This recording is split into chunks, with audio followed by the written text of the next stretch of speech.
Good morning. Thank you so much for joining the American Indian and Alaska Native Tourism Association's webinar in the Business of Art series, Developing Studio and Gallery Tours, Visiting Native American Artists. Today's webinar is made possible with a grant from the National Endowment for the Arts, the NEA, and this is a part of a new initiative with IANTA to engage artists and Native nations to help build Native arts programs in their communities and promote artists and art events throughout our website, Native America Travel and beyond. Hi, my name is Melanie Laborwit, and I am IANTA's Native Arts and Culture Coordinator. I've worked for many years with museums and developing public sector programs celebrating regional traditional heritage and culture. And I'm working this year to grow partnerships with Native nations, artists, regional museums, galleries, and cultural centers to raise visibility and access for cultural tribal resources. It's an exciting time to join IANTA as we all work to empower Native American artists and develop their markets and elevate awareness of the role that Native arts play in cultural tourism, as well as in heritage preservation. In today's webinar, attendees and welcome will learn more about several different models for Native studio tours. Some of these programs can be replicated elsewhere, so I hope that you have lots of wonderful questions. Some of these programs will include artist directories, special event listings promoting local art and histories, and other ways to learn about resources, and celebrating local galleries, museums, as well as individual artist studios. How can tribal communities in remote areas create destination happenings that could draw interested cultural tourists to their region? Studio tours are a perfect way to engage visitors, showcase artists in every community, at home or in galleries. It's great for economic development, and it's a wonderful way for people to learn more about both the past and the present of your communities. We have some wonderful guests this morning that are going to share some of their experiences. And so I'm going to move to the next slide. Today's guest speakers, I'm really excited to bring you 3 different models of Native arts tours. We're going to be talking with Dianthea Long. She works with the Hopi Arts Trail, which is probably the longest that lived successful program, and is rebuilding after COVID in new and different ways. And Dianthea will be talking a little bit about how she came up with this program under James Surveyor and how it's evolved and changed over time, and works together with the hotels to create customized tours for regional visitors so that they can visit whichever studios that they like, and how they've even developed other kinds of self-guided tours as well. We're also going to be joined by Melina Deer. Thank you so much for joining us from Discover Salt River, which has an art tour of public art installations, which is self-guided. And they're talking about developing new interpretive tours that actually incorporate the artists as well. Sometimes the artist is there to talk about their work in the public art installations. And sometimes there's also other events that are going on at Salt River. And she's going to be talking about how they incorporate all the different resources they have there on their tours. And then finally, we have the Zuni Arts Cooperative. We have Chris Jachu at Zuni, and they started an arts walk with their Zuni art cooperative there and developed a gallery. In fact, that has become the headquarters for the art walk, the beginning and end, if you will, of their tours. And they're rebuilding as well post-COVID. And so that's definitely something that we're going to be learning more about as we go forward. Thank you so much for being here, all of you, and we can get started. And I'm just going to go to the next slide. The first thing we're going to ask, sometimes we ask questions along the way so we can collect some information and learn a little bit about our audiences. And if all of those who are participating currently could just select yes or no, whether you have ever hosted a studio tour in your tribal community. If that's something that anybody else has done, we were interested in seeing who's tried it before, and we'll learn a little bit about later if you want to. We'll discuss about if you're going to try one later. But if you've ever tried one in the past, yes or no, right here. And we'll give you a minute to collect that information.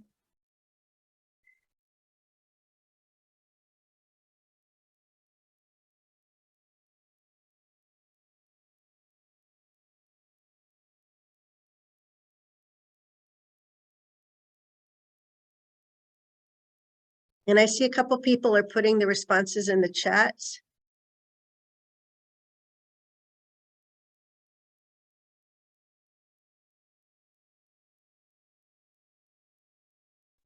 Mel, it's Sherry. I'm sorry I'm not able to launch this poll.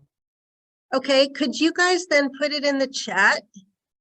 We've got a few answers in there now. And that would be great.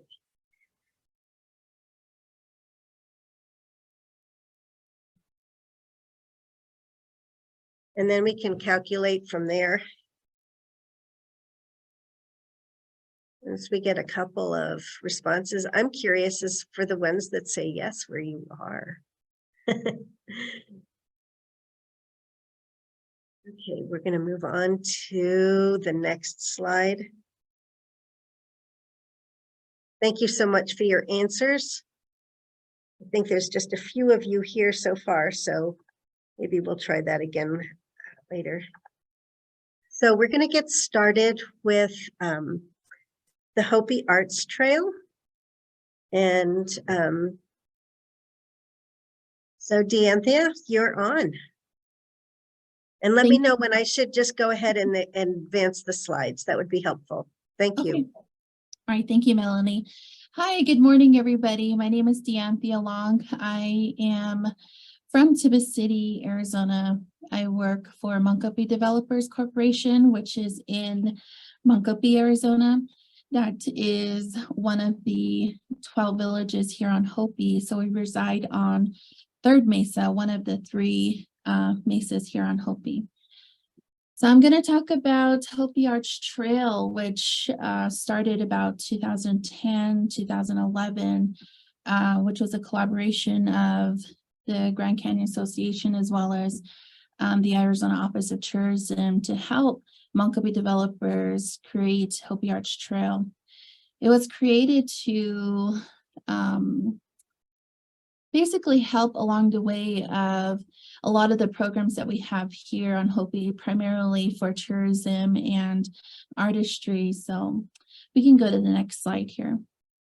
So Hopi Arts Trail, we wanted this to help us to create, I guess, increase the awareness of great artists and galleries on Hopi, primarily Hopi villages as well, to help those who are entrepreneurs to build their businesses. The Hopi Arts Trail is not really a trail or a hike, but we like to say it's a way for visitors to connect with the artists and galleries. We want to say that the Hopi Arts Trail is an invitation for people all over the world to visit the mesas, of course, in a respectful manner, but more so to connect with people of very finest artists in their galleries and in their workshops. And a lot of our people, their workshops are inside of their homes. So our Hopi art ranges from traditional to contemporary mediums and themes. One of the four most prominent art forms on Hopi is basket weaving, Katrina carving, pottery, and silversmiths. So although those are the four prominent, we do find a lot of artists that like to paint their sculptures. They do etching with glass making, a lot of contemporary art forms. So, and then some of them do sewing too as well. So we'll see a lot of really nice aprons. Next slide. So this here is Iva. Iva is one of our very first Hopi Arch Trail members. She's been with us since it started. She was the very first to start her putsaya right there that she's holding. And you can see some sisters in the back of her, but she was one of the very first, along with Dwayne Dawahangva from Sabalavi. Both have been with us since it started. Iva does catering for us. She does her basket demonstrations. Dwayne's part of our tours. He's a silversmith, does overlay inlay too as well. So he's right now doing a lot of shows. We're going to be seeing him today. There's actually a tour out there today for both Iva and Dwayne. Next slide, please. Here's Dwayne, silversmith. Again, his workshop is inside of his home. So he's actually opened up his home to a lot of visitors that come, they buy his pieces. He's transformed his kitchen actually into his workshop. Next slide, please. Here is a pottery that's getting burned. You can see the pottery shards on the pottery pieces. They basically cover everything. Dorothy Ami is another one of our members who does demonstrations of pottery from start to finish. So you can actually, our visitors can make pottery. They can fire their own pottery. They can see the natural pigments too. That we use to fire a lot of our pots. So it gives them a little bit of that intimacy of knowing a one-on-one with an artist and getting to take a little bit of art with them too as well. Next slide.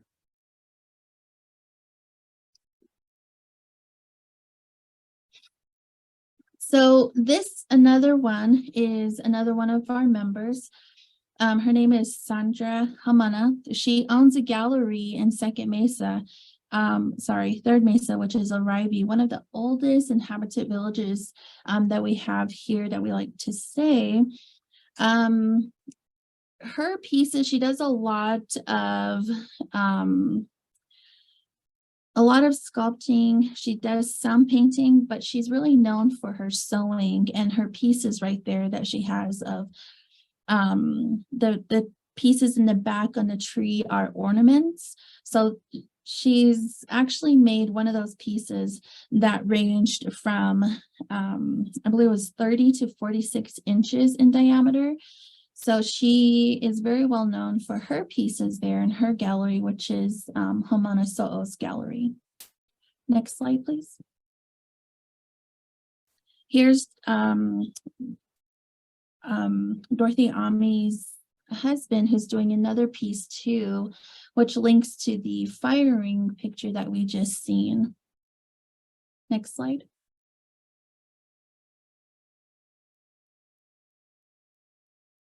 So along with Hopi Arch Trail, one of our requirements to be a Hopi Arch Trail member is we do have artist membership, which is $50. We do have memberships for galleries. Requirements is you have to be a resident on the Hopi reservation. You do have to be Hopi too as well. We look at different experiences of demonstrations. If you did some demonstrations or if you've showcased your art, which gallery, we like to look at that And then also the benefits of being a Hopi Arch Trail member that you see here is one of our brochures. You get free marketing, advertising, the exposure. You do get business cards too as well. We feature you on our online website too as well. So there's an online store. You get to be showcased in consumer shows, demonstrations. Our members, they get to experience with our Experience Hope presentations, which happen here at our hotel. And then also we have an end of the year winter art market, which happens the second weekend of November. So this brochure here, if you can see the top page there, it does say Hopi Arch Trail Passport. We like to say this is your passport into Hopi, into the Hopi Reservation. You open up the brochure and you can see the big map on the inside, which takes you from Tiba City all the way out towards Kings Canyon, from Third Mesa, Second Mesa, and First Mesa. You can go on our website and see listings of galleries, listing of art, listings of artists. That way you can call ahead, book an appointment, or stop by the galleries as well. Next slide. So Hopi Arch Trail won the Arizona State Governor's Award for Cooperative Marketing Best Practices. The Cooperating Marketing Award is presented to the project that best exemplifies the use of non-traditional or creative partnerships to develop, finance, and or execute a cooperative marketing effort. In this case, the Arch Trail is an extension of principles set forth by the elders of the village who envision economic development as a benefit to the upper village of all of Hopi. So this award here that you do see was given to us. It was such an honor to get this award. Mike Feeney, who was a part of the Hopi Arch Trail, was there, the governor too as well at the time. And then the two in the middle are two of our Hopi Arch Trail members. Next slide.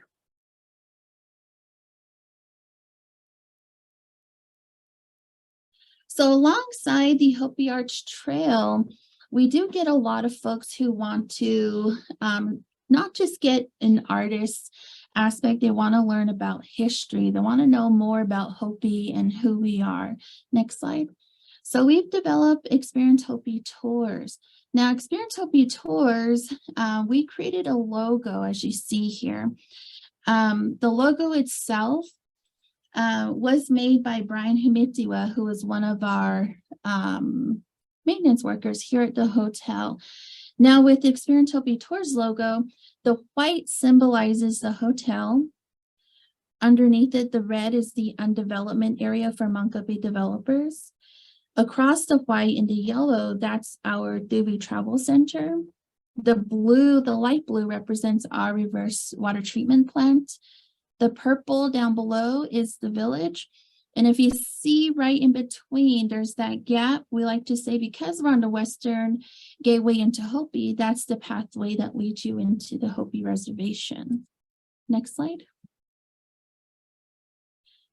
So alongside with Experience Hopi Tours, we offer standardized tours, customized tours, and just galleries. So the Hopi Arch Trail leads into Experience Hopi Tours. So you can take a tour with us, which is our standard tour. You can also customize your tour, which maybe you want to see an area called Dowell Park, where all the petroglyphs are. You want to see one of the mesas, or maybe you want to see one of the mesas and a gallery. So we can give you that customization to best fit your travel plans too as well. Next slide. Here's a picture of one of our tour guides who's giving a tour, and he's in Coal Mine Canyon. Coal Mine Canyon, we like to say, is a miniature version of the Grand Canyon. Here we give folks a little bit of information of Nampeyo with pottery and learning about the coal seepings and how coal mine reflects into what we call today as Peabody mining, as well as some gypsum stones that you see around in the area. Next slide. Because our tour leads into the Hopi Reservation. We like to involve agriculture. We talk about the 3 sister crops. We talk about how here in Monkup, we do irrigate our farming. So as we get more out into the village areas, you'll see a lot of dry farming. So you see the farmer in the back, we're able to do a customized tour where guests were able to go and see the plants, see how they planted, how the dry farming is, and how a lot of us have to depend on the rain to water our plants. Next slide, please.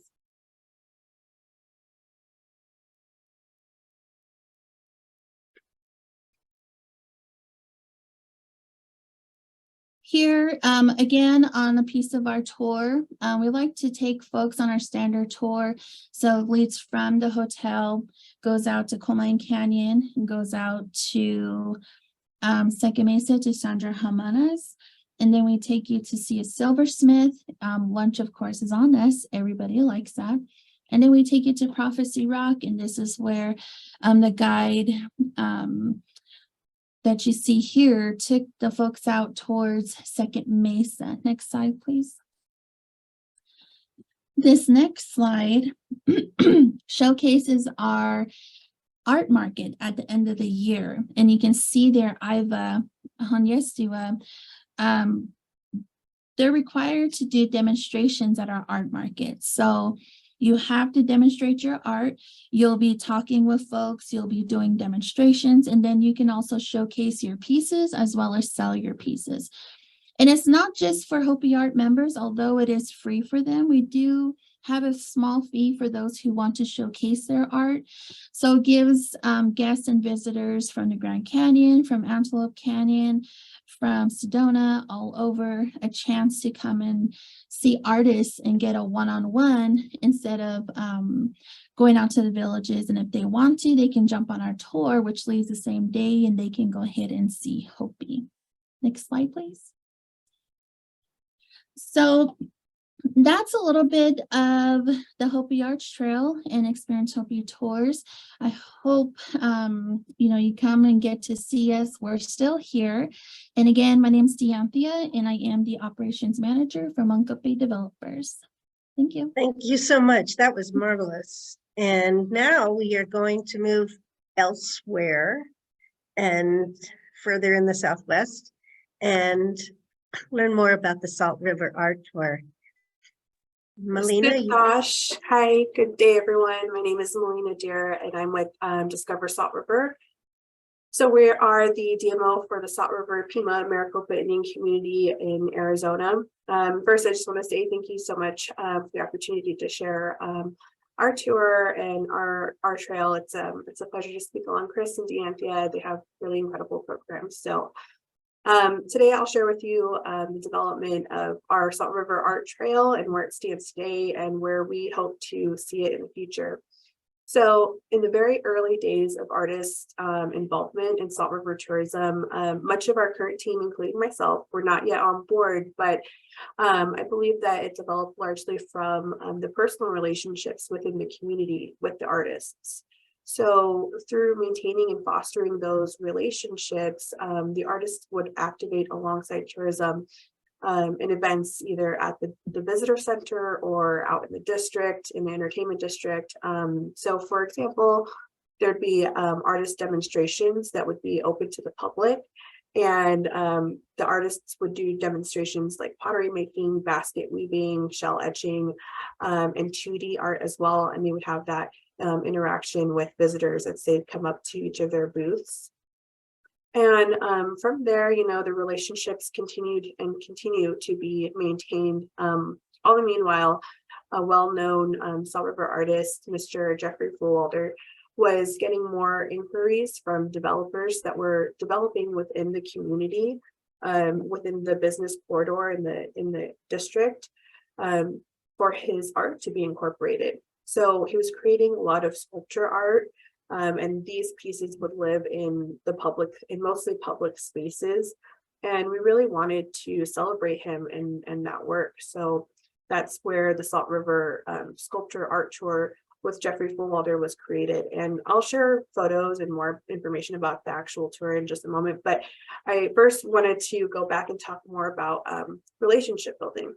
So, on that note of developers connecting with Jeffrey, we also in the tourism division have a really strong relationship with our development and planning divisions here within the Salt River community government. And that relationship has been really important for us because in those initial design conversations that planning has with developers, our planning team will always advocate for either Salt River artist, integration, or even just like cultural designs on the architecture. And if the developers are interested, then planning will connect them to us and are interested in incorporating the Salt River artists in some way, then they'll connect us to them. And then we can have a conversation about what type of design or media element that they're looking for. And then internally, we have a list of artists, which we hope continues to grow, about what kind of art they do. So if a developer says, hey, I'm looking for an artist who could create a mural for our entryway, or I'm looking for an artist who can create an outdoor piece for our courtyard, we can connect them to appropriate artists. And sometimes it works out, sometimes it doesn't. It just really depends on the conversations that the artists and the developers have from that point forward. So through those efforts, there's now a lot of Salt River community artist contributions out in the business quarter and the Talking Stick Entertainment District. So of course, because they're a part of our story and they're helping to share, our perspective, and it's a really important part of our storytelling, we want to share that with visitors as well. So we created the Salt River Art Trail that includes community member work throughout the entire district. And we can go to the next slide, please. So let's go back to Jeffrey's sculpture trail. On the left of the screen is the front and back of the sculpture trail brochure. And the front piece features one of Jeffrey's pieces, and the back includes a map and also a description of some of the pieces. So this particular tour is by appointment only, because that allows us to be conscious of Mr. Fullwalder's time, make sure we can get all of our pieces together as far as transportation and how many folks are there. Do we need to do a lunch break, that sort of things. And so, for example, one of the more recent tours that we've done with Jeffrey was a tour bus group who came into town, and we took them along the tour, and we got out at every single piece, and Jeffrey would tell them about the development of the piece. He would tell them about the meaning about the piece, and he would just, share his story with those visitors. And so those are some pictures over on the right of some of his sculptures, and making a stop there and kind of talking about it. So, and additionally, as we're driving along to each spot, I would also be sharing information about the architecture design of some of the buildings. As I mentioned previously, our planning team does a really great job of working with developers to incorporate cultural design. So a lot of our buildings feature coyote tracks, baskets, river symbols all along their buildings. And so this tour, we are still actively running by bookings and based on Jeffrey's availability. Next slide. And so the Salt River Art Trail, this is a project that we're still working on and developing. So we don't have any updated physical collateral on it just yet. Right now it lives on our website, and we're actually getting ready to refresh our website. So this page might look a little differently, and as we continue to grow the program as well. So on this trail, we include many different artist exhibits throughout the entire community, as well as the Huacum Key Museum. In our visitor center, we do house a few pieces, pottery pieces, and a burn basket, but really we see ourselves at the visitor center as a doorway to the museum, because that's really where we want to have people experience and learn about our culture. And then if you want to go to the next slide. So this map is a little closer map, and it doesn't feature the museum. Next slide. Thank you. And this is just a little picture kind of, we're also renovating the museum as well. So that's exciting. So in addition to the Salt River Art Trail kind of getting a little bit more developed, our simultaneously the Buckham Key Museum is also getting renovated. We don't quite have an opening date yet, but we'll be sure to share that as well. And so we kind of began, working with, as far as the art trail, the self-guided art trail, we started to work with our planning team and developers to approve temporary floor decals on each of the stops. And some other ideas we've been having for implementation is creating kind of an online podcast or some sort of digital walkthrough where visitors can scan a QR code and hear from the artist about their piece. So there's a lot of opportunity for development, and we're really looking forward to kind of what that can look like in the coming years. And then lastly, I just wanted to touch on other artist engagement that tourism has right now. So if there's ever an opportunity to continue to activate artist demos, just like they were, back in the early days, we continue on with that initiative. So for example, every year on spring training opening day at Salt River Fields is Salt River Pima Maricopa Indian Community Day. And it's a celebration of the partnership between Salt River Fields, SRPMAC, the Diamondbacks, and the Rockies. And so we have a lot of community engagement there, as well as artists doing demos. So they'll set up a table and they'll be doing basket weaving or pottery, and folks can come up and ask questions and have conversations with the artists as well. And then also every year we have Native Art Market.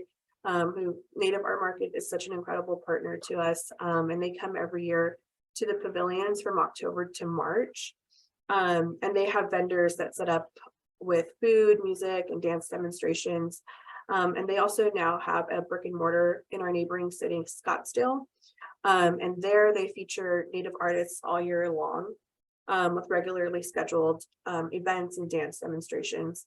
And they're actually the first Native-owned art market to feature only Native art in Scottsdale. So it's really exciting to have them come to the pavilions every year.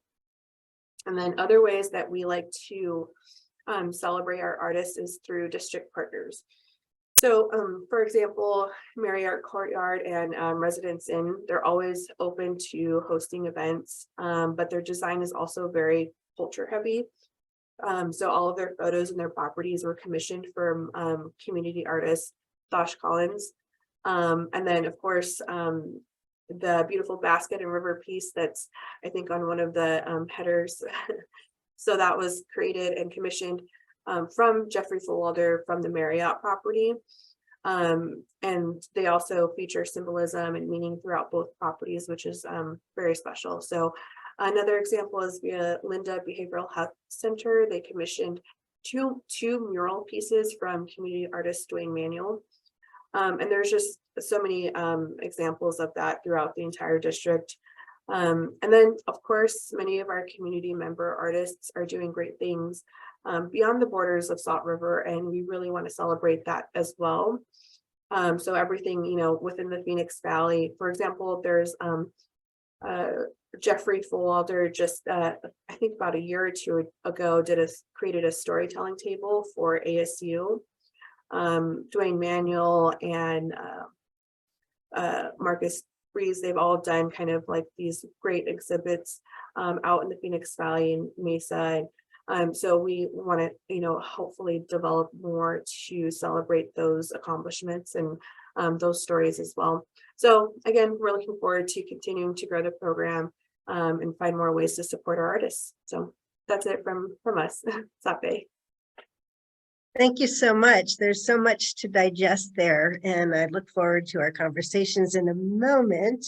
Right now, we're going to move to Zuni, and I'm really excited to welcome Chris Jachu, and he's going to talk a little bit about the Zuni Arts Cooperative, how they developed the Zuni Art Walk, and how they're gallery that they've developed has become an important part of that, and what they've done in the past and what they're thinking about doing in the future. So welcome, Chris. Thank you so much for being with us. Yeah, thanks for inviting me. Good morning. My name is Chris Jachu. So we developed an art walk studio tourism for Zuni. We started it out in 2017, 18 with the help of a New Mexico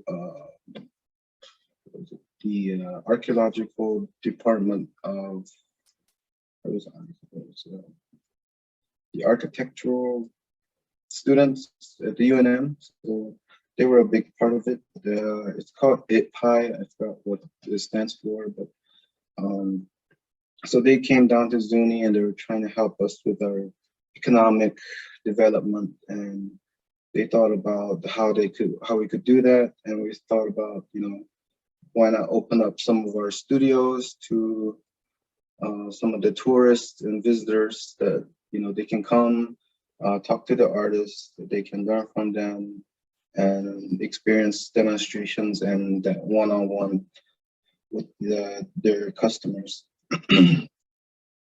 So as it developed, we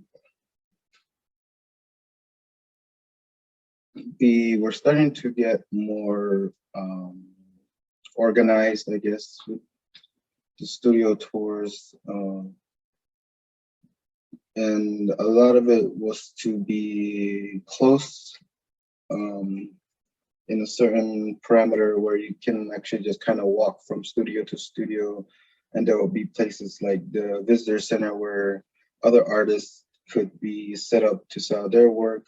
And, it's about almost a 2-mile hike from one studio to another. So it's not very short. Yeah. Let's see what else. Could you tell us a little bit about ARTZ? ARTS is an acronym. It's Ancestral Rich Treasures of Zuni Cooperative. So that's that kind of developed around Art Walk, because we had the artists and then we got them all together to form the cooperative gallery, which was it was directed by the Zuni Ashui College. I wasn't there for the first meetings, but I just remember that they were able to acquire this building through one of our artists that knew kind of the tenant here, I guess the building owner. So through him, we were able to acquire this building and kind of start developing that art walk, I guess, headquarters, so to speak. But a lot of the arts members' work is showcased here. And when people come, we tell them about it, and we tell them who we recommend going to or who's their favorite artist, and they can start from here and kind of walk their way around to the different studios as they, if they had time to spend, or if not, we were developing a guided tour where, an individual would kind of ride along with them and take them from studio to studio. Yeah, but we developed the gallery so that we could have a headquarters here. Can you tell us a little bit what the Made in Zuni campaign is about? Yeah, this was our campaign to make authenticity awareness. Things that are actually handmade versus imports. Can you excuse me? I have a customer, I believe. I just wanted to share one of the things that we really want to encourage while Chris takes care of multitasking, is that they created a program that all of the member artists in their cooperative would get these little tags that were able to be added to the things that they were selling.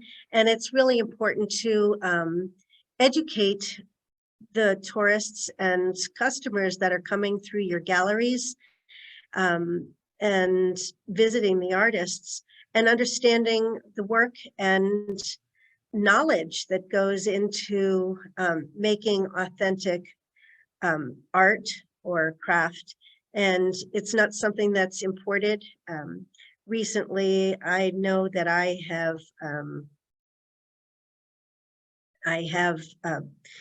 talked to a friend who's visiting in different parts of the country, and she keeps on posting, and she just recently posted about a gift shop she was at somewhere in Minnesota, and everything was imported. And you know, when you're surrounded by so many talented people, it's really an opportunity when you have these arts walk, when you have enough people meeting the artists to really understand and elevate what it means to support the handmade and the original and the authentic. And so I think it's a really wonderful initiative that they've gotten started at Zuni, that they have this focus on authenticity. While we have this little gap, I did want to share, there's lots of different other models. I know some people have raised questions about how do you have people, you know, a busload of people or just a carload in your home? Not everybody can accommodate that. And I just wanted to share, there's a couple of possibilities. I know a couple of people who are potters who don't really have a studio proper and don't really have a big enough kitchen to let people in to surround their kitchen table and watch them work. But they've created, maybe 2 or 3 times a year, they've created public firings. So they have arranged now with some bus companies that know when they're having these events, the bus company pays for a porta potty, and they scrounge up, you know, folding chairs and benches and stuff like that. And the whole thing is held outside. And there's a table set up with information about the clay and where it came from or how they're painted on. And then they have a firing. You know, they have some pots that are already made, and then there's some that are ready to be fired. And invariably, people really want to be part of that experience and remember that experience, and have something to take away with them. And so that those public firings, almost everybody wants that hot pot that just came out of the fire. And when it cools off enough, those are the ones that people really want to have, because they have a memory of being part of that process. So again, there's the studio tour is a little bit different from just buying in a gallery, which is wonderful, but the creating an experience and the immediacy and the excitement for a lot of visitors of being able to meet the artist and understand the process, and they get to take some of those memories home with them, is something that is definitely an added attraction, if you will,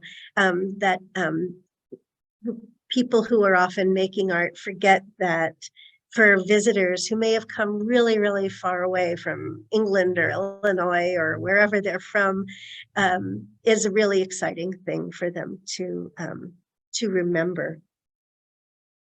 I don't want to lose track of time, but I also want to give Chris time to come back to his support of these slides. I'm going to just go on to the next one. One of the things that I thought was really nice, as he mentioned, there is a bit of a hike with the Zuni Arts Walk that's been in the past. For those that are not necessarily able to go throughout the entire course of the walk, there's lots of options. And some of the artists are also headquartered at the main gallery. So if you go inside, there are cases full of artwork and representing all of the participants along the art walk, but also there are some people who are demonstrating inside the gallery itself, so that for those who still want to have it an exciting and interesting experience, even if they're not physically able to go on the walk, they can still experience something like a live market experience while they're at the Zuni Arts Walk events when they are being held.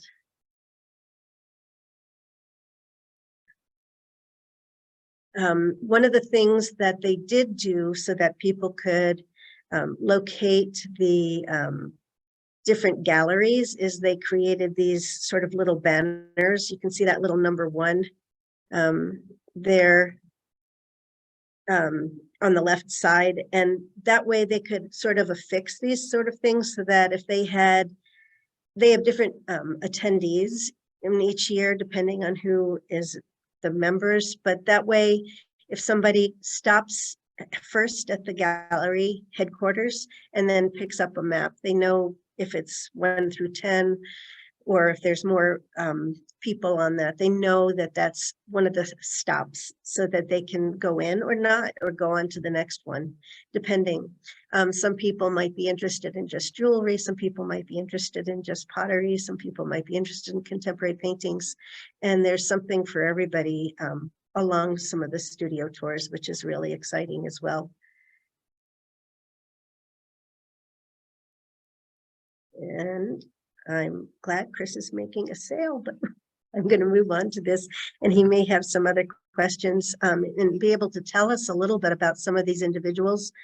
I think it's also really exciting to see how they've used some branding, which is really important for growing visibility of a program.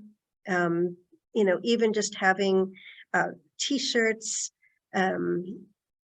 and as well as, you know, the flags, all of those different kinds of things make it something that's instantly recognizable and also can raise interest even when it's not time for the event. You know, outside of the time, there's dates and so on, like on the shirts and on the posters and on the maps, so that people, it's on their mind, and it perhaps in it something that some people who are especially collectors may choose to come back on an annual basis if they're looking for particular artists. And so that kind of branding keeps things on people's minds that can join us.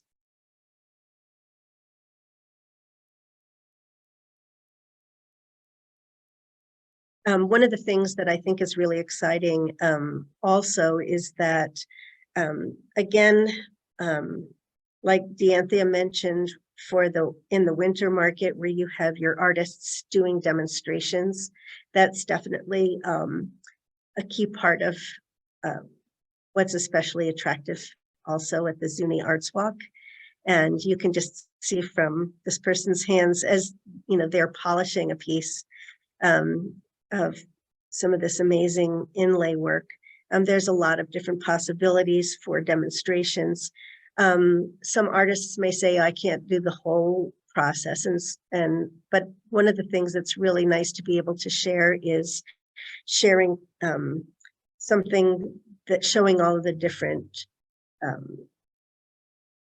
steps in making a piece, so that it helps visitors maybe can understand that and if those kinds of things are on the table, and then just finishing the pieces when they're there during the visit is still really exciting. And again, there's, like with the firings, it's the same thing with if somebody were to watch the final steps of making jewelry and so on like that. Those are the kinds of things, there's a certain cachet of being involved in that that people get really excited about. Let me see. I'm hoping Chris can come back soon, shortly. This is another studio, and this gives you an idea of seeing all of those different steps, if you will. So in the coiling process, as well as in the finishing of the pottery. So it helps visitors understand what goes into a piece, and a lot of times understanding the values of those things as well. And this silver work on the top is Chris's own work. He's an artist in his own right, and he hopefully will have some more to add. I'm going to go ahead and open it up to some questions, and then Chris can hopefully rejoin us and address any questions that you may have about the Zuni Art Walk. I'm glad that we had a chance to visit in advance, so I learned a little bit more about his programs, because they're really wonderful. And I know I've put Zuni on my calendar whenever they're really ready to reschedule. They're hoping to get that started up again real soon. But I do have a question for those of you who are still with us. If you were to participate, or if you do participate in a regional art or cultural tour, how often do you think that should be scheduled? And Sherry, who is our back of the house, I don't know if we have a way to quantify that. So if we could put the answers in chat, that would be very helpful. We don't have too many here, but it's helpful to know. One of the things that it's interesting with all the different models of programs, there's some people who are like, well, I can't always be ready. I don't always have enough stuff in my studio to sell to be able to do it every weekend, but I could do it once a month. Or I could do this twice a year. I'd be happy to have people come by my house.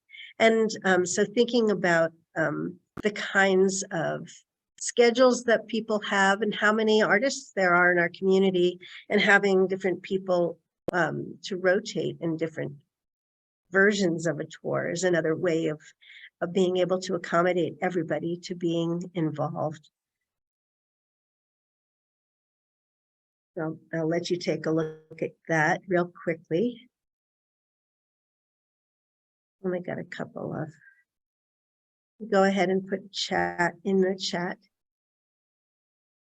A, B, C, or D. Once a month, or 4 times a year, twice a year, or once a year. Okay, I'm going to move on to the next slide.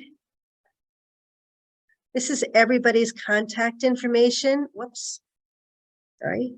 I just wanted to point out for all of those who are participating and all of those who are registered, everybody will get a copy of, as soon as we have it available, a recording of our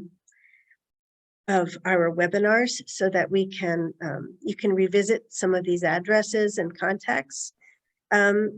Okay, are you back with us, Chris? Yeah, sorry about that. I'm the only one working, so I Oh, goodness. go back and forth. That's wonderful. Yeah. I'm going to go back a couple of slides. Hopefully, I've got your contact information there and some of your beautiful silver work. But I shared about how the studio visits include sometimes demonstrations and helping people to understand the process for different artists. Can you tell us a little bit about quickly about the marketing for Zuni Art Walk, what has been done in the past and what you guys are thinking of going forward in the future?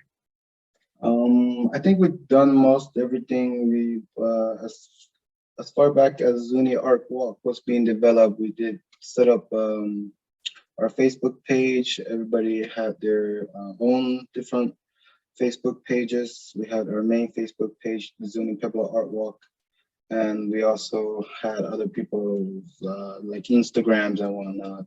Nice. And then as we developed the actual gallery, I think that's when we decided to move on to a more permanent website where we can advertise through there, and also, you know, have our gallery sales through that also.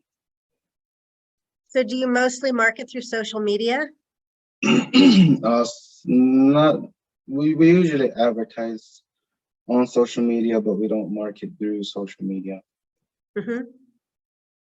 Yeah, so we go through by our website at the zunipuebloart.com.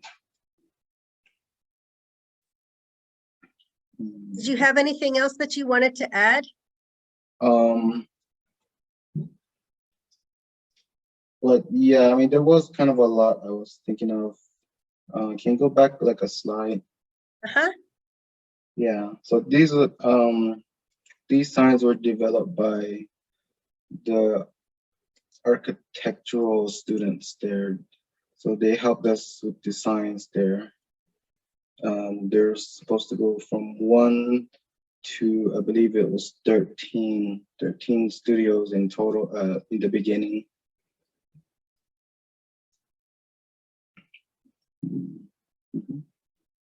I don't know if there was, and I showed the interior of the gallery, which is where you are right now. Is that correct? Yeah, that's where I am. Yeah, so we usually have like artists come in and set up if they don't have any studio space, and so that they can make sales here and all that money goes to them. We do have sometimes special events during like holidays and other festivals that happen. In the past, we did have transportation from one gallery to another, and so that was a lot of fun. But thinking back on it, it might not have been quite as how do I say? It wasn't as profitable sometimes. Mostly just kind of waiting, and then a lot of the people didn't really want to leave the main event. So we're thinking about putting our own big tent at the main event, so that our artists can go and kind of join up there and set up together, which was a lot better. Yeah.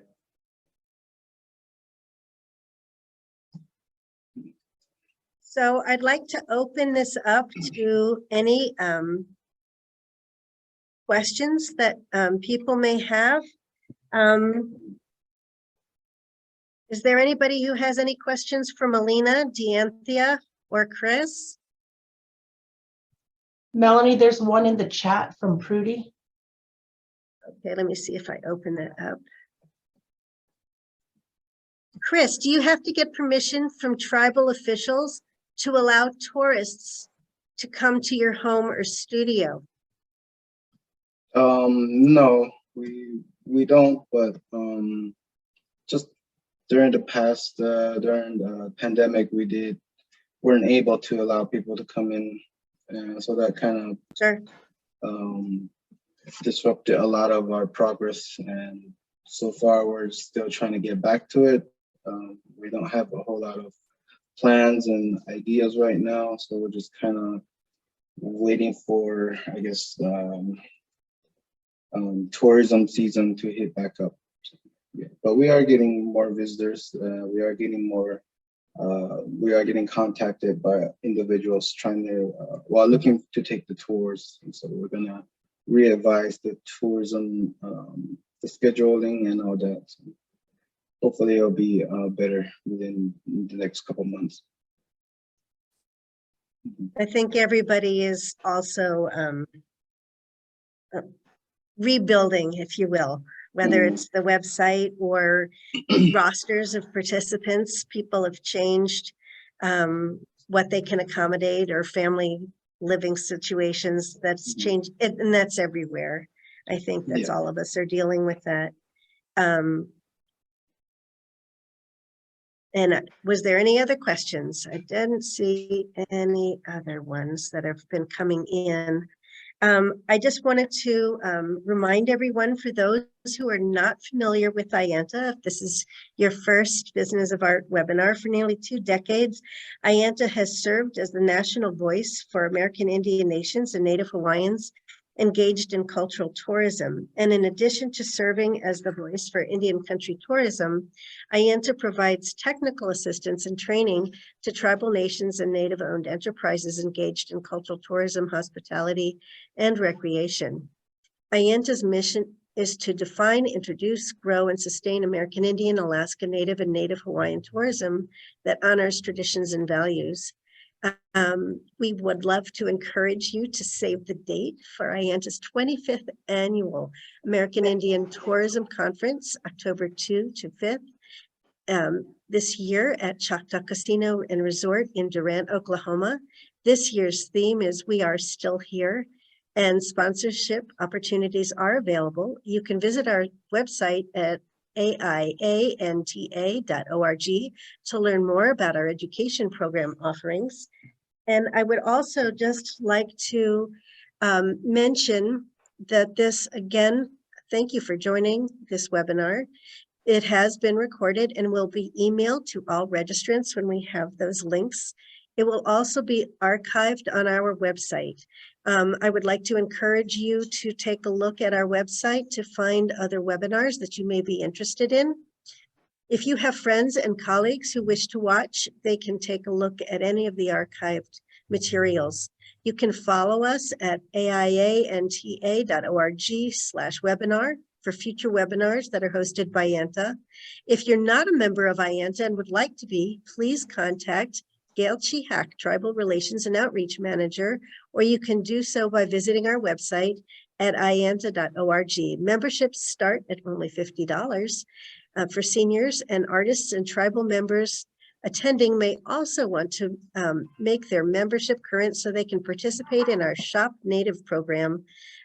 It's a great way to reach new customers and to broaden your audiences, and it's a great place to shop. Thank you so much for being here today. We would like to encourage all of those who've participated to take a look at nativeamerica.travel. We already have some of these art walks featured on our map, and we'd love to add your attractions as well. So take a look at nativeamerica.travel, add your resources and your shops to Shop Native, and we look forward to having you here again. Thank you so much for joining us.